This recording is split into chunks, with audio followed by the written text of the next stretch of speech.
जय हिंद साथियों, स्वागत है आप सभी का शाइन वाईटी क्लासेस में।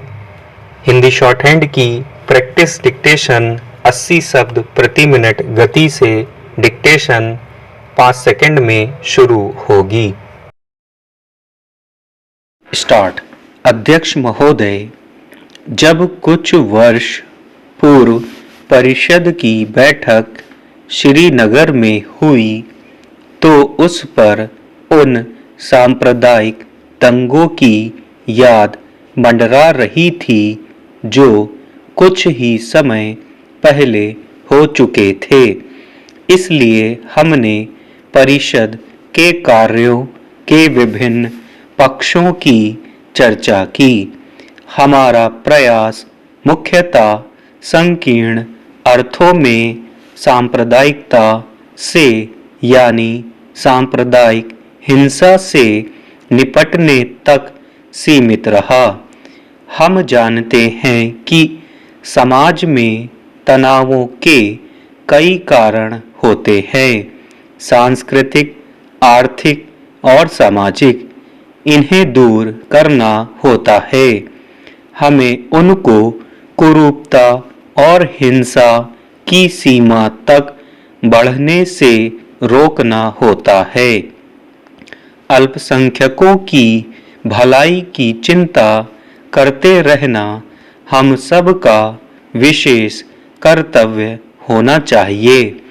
यही कारण है कि हमने इसका उल्लेख अपने चुनाव घोषणा पत्र में तथा अन्य अवसरों पर किया और इन वचनबद्धताओं को कार्यान्वित करना होगा। इसको करने का एक तरीका यह है कि राष्ट्रीय एकता की संपूर्ण धारणा को व्यापकता प्रदान की जाए। इसके लिए सरकारी स्तर पर समुचित उपाय करने पर विचार किया जा रहा है और जो भी व्यवस्था की जाएगी उसका एक मुख्य काम अल्पसंख्यकों की विशेष समस्याओं और हितों को देखना होगा। यद्यपि मैंने अल्पसंख्यक कहा, जैसा कि मैं पहले कह चुकी हूँ, जब हमने परिषद का गठन किया था तो हमारा आशय भारतीय नागरिकों, हरिजनों आदि के अधिकारों के पूरे क्षेत्र की ओर ध्यान देने का था। हालांकि उन पर गौर करने के लिए पृथक संगठन बने हुए हैं। यह कहना सही नहीं है कि पिछले सारे वर्ष व्यर्थ चले गए, क्योंकि कुछ न कुछ तो किया ही गया है। लेकिन यह सही है कि और भी कुछ किया जा सकता था और मुझे आशा है कि अब इन कामों में तेजी लाई जाएगी। उदाहरण के लिए हम सेवाओं के पूरे प्रश्न पर गौर करते रहे हैं। ऐसी बहुत सी बातें सामने नहीं आ पाती, लेकिन इसका मतलब यह नहीं होता कि कोई उपेक्षा बरती जा रही है।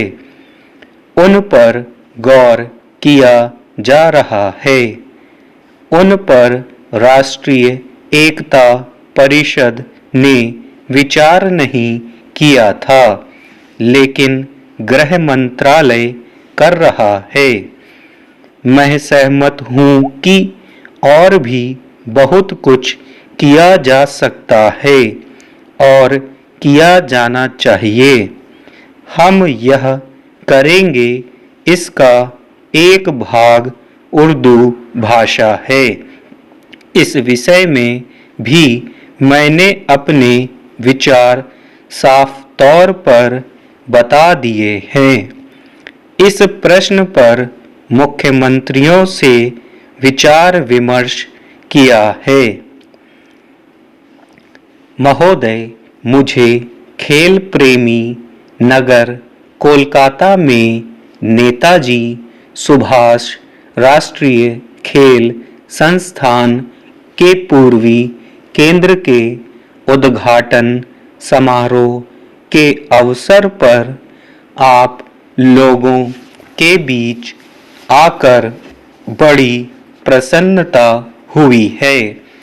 यह केंद्र देश में और विशेष रूप से देश के पूर्वी भाग में खेलकूद को बढ़ावा देने का कार्य करेगा।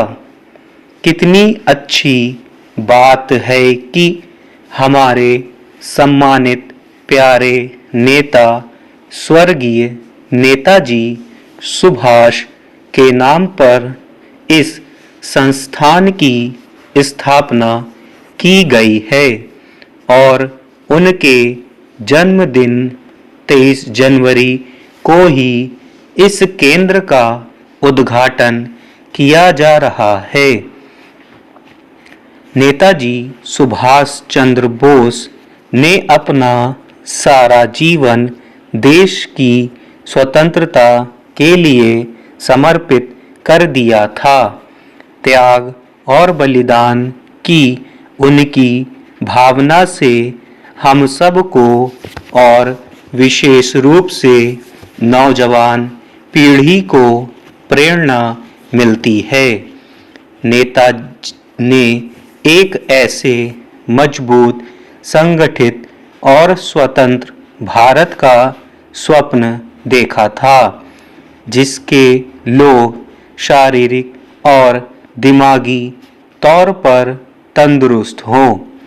मुझे शक नहीं कि नेताजी सुभाष खेल संस्थान इस स्वप्न को पूरा करने का कार्य करेगा।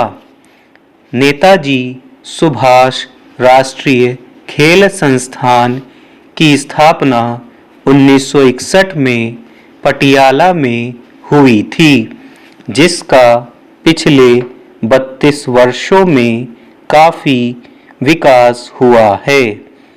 संस्थान ने अब तक 15,000 से अधिक कोच तैयार किए हैं और देश के राष्ट्रीय खेल संघों के खिलाड़ियों को प्रशिक्षण देने में भी सहायता की है।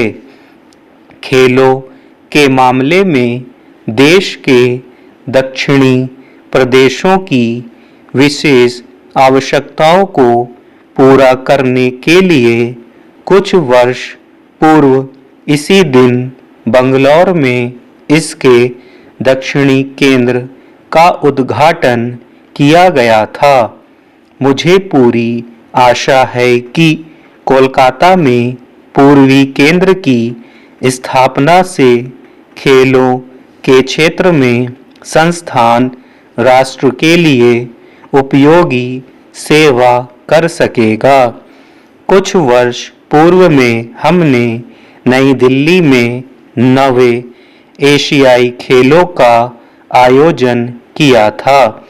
ये खेल काफी कामयाब रहे। सारा राष्ट्र उन लोगों की सराहना करता है जिन्होंने इन खेलों के आयोजन के लिए काम किया था। नेताजी सुभाष राष्ट्रीय संस्थान ने भी अंतर्राष्ट्रीय महत्व के इस काम में अपनी महत्वपूर्ण भूमिका निभाई थी। इन खेलों में हमारी टीमों और खेल प्रतियोगियों ने पहले से कहीं बेहतर प्रदर्शन किया। हमारे खिलाड़ियों ने इन खेलों में 57 मेडल जीते, जबकि 1978 में बैंकॉक में हुए पिछले एशियाई खेलों में उन्हें 28 मेडल ही मिले थे।